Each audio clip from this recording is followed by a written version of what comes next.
World Universities, Part 11.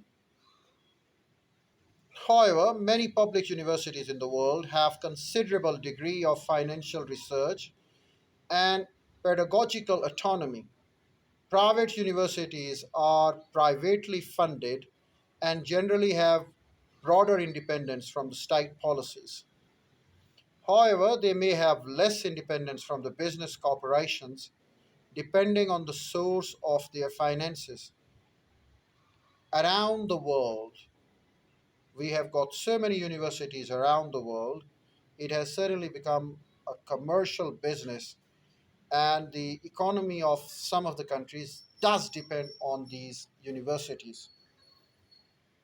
While the funding and organization of universities varies widely between different countries around the world, in some countries, universities are predominantly funded by the state, while in the others, funding may come from donors or from fees which students attending the universities must pay. In some countries, the vast majority of students attend university in their local town, while in other countries, universities attract students from all over the world and may provide university accommodation for their students. Classification. The definition of a university varies widely, even within some countries where there is clarification. It is usually set by the government agency, for example.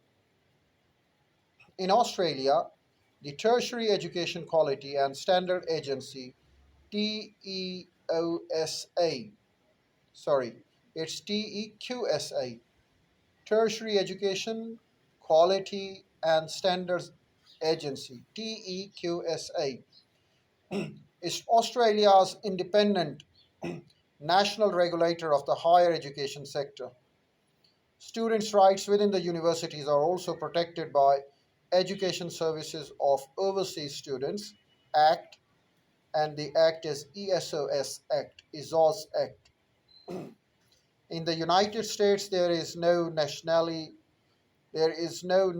standardization definition for the term university, although the term has traditionally been used to designate research institution and was once reserved for the doctorate granting research institution.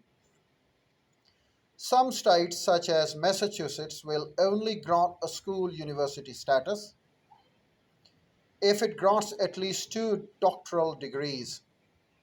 In the United Kingdom, the Privy Council is the responsible for approving the use of the word university in the name of an institution under the term of Further and Higher Education Act 1992. In India, a new designation, deemed universities, has been created for institutions of higher education that are not universities but work at a very high standard in a specific area of study. An institution of higher education other than universities working at a very high standard in specific area of study can be declared by the central government on the advice of University Grants Commission as an institution deemed to be a university. Institutions that are deemed to be university enjoy the academic status and the privileges of a university. Though this provision, though this provision, many schools that are commercial in nature and have been established just to exploit the demand of the higher education have sprung up. In Canada, college generally refers to a 2 year non degree granting institution, while university connotes for a 4 year degree granting institution. Universities may be subclassified as Maclean's ranking into large research universities with many PhD granting programs and medical schools, for example, McGill University, comprehensive universities that have some PhDs but are not geared towards the research, such as Waterloo, and smaller, primarily undergraduate universities such as St. Francis Xavier. In Germany, universities are institutions of higher education which have the power to confer bachelor, master, and PhD degrees. They are explicitly recognized as such by law and cannot be founded without government approval.